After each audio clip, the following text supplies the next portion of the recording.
السلام علیکم ورحمۃ اللہ وبرکاتہ۔ ناظرین، آج ہم آپ کے لیے ایک نیا واقعہ لے کر حاضر ہوئے ہیں جو کہ بہت ہی خوبصورت واقعہ ہے۔ یہ واقعہ ایمان نظر اللہ عز و جل کے حکم سے دریا کی تندو تیز موجوں میں ٹھہراؤ پیدا ہو گیا اور راستہ بن گیا۔ حضرت موسیٰ علیہ السلام نے بنی اسرائیل کے ہمراہ دریا کو عبور کر لیا۔ بنی اسرائیل بخوشی اس راستے میں آگے بڑھنے لگے اور ایک عظیم معجزہ تھا جو دیکھنے والوں کو ورطہ حیرت میں مبتلا کر رہا تھا اور اہل ایمان کے دلوں کو نور ہدایت بخش رہا تھا۔ جب حضرت موسیٰ علیہ السلام بنی اسرائیل کو لے کر دریا کے دوسرے کنارے پر پہنچ گئے تو اس دوران فرعون کا لشکر دریا کے کنارے پہنچا۔ حضرت موسیٰ علیہ السلام نے اپنا عصا دریا پر مارا تاکہ دریا اپنی پہلی حالت میں لوٹ جائے اور فرعون کا لشکر ان کو نہ پکڑ سکے۔ اللہ عز و جل نے حضرت موسیٰ علیہ السلام کی جانب وحی فرمائی کہ ابھی دریا کو اسی حالت میں رہنے دو۔ حضرت موسیٰ علیہ السلام نے اللہ عز و جل نے فرمان کے مطابق دریا کو اس کی اسی حالت پر چھوڑ دیا۔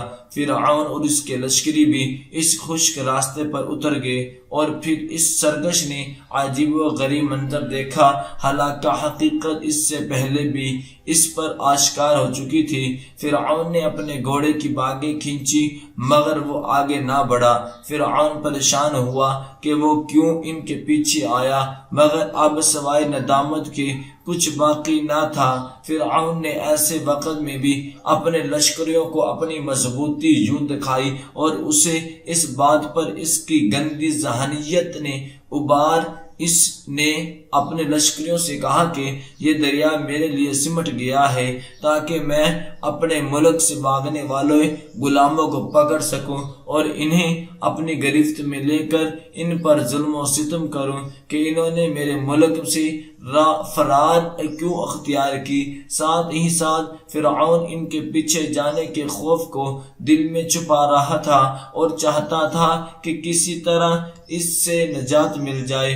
ایک قول ہے کہ اس دوران حضرت جبرائیل علیہ السلام گھڑ سوار کی شکل میں نمودار ہوا اور اپنی گھوڑے کو دوڑاتے ہوئے فرعون کے گھوڑے کے پاس لے کر گزرے۔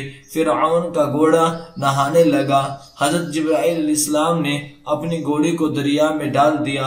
فرعون کا گھوڑا بھی اس گھوڑی کے پیچھے دریا میں چلا گیا۔ یوں فرعون اپنے نفع و نقصان کسی کا ذمہ دار بن سکا۔ فرعون کے لشکریوں نے اس کی پیروی کی اور انہوں نے بھی اپنے گھوڑوں کو دریا میں ڈال دیا۔